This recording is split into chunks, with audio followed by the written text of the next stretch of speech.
Hi everyone, in this video you're going to learn how to do a half hitch knot.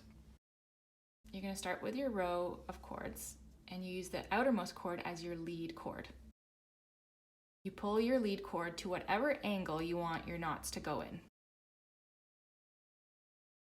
You're going to take the cord behind and pass it in front of your lead cord, around the back, and then out through this hole that you've created.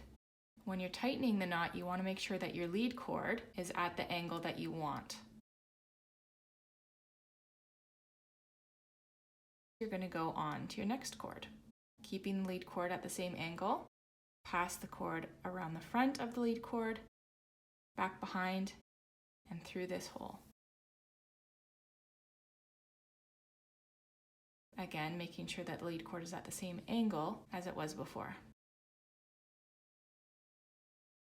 Keep going one by one through all of your cords.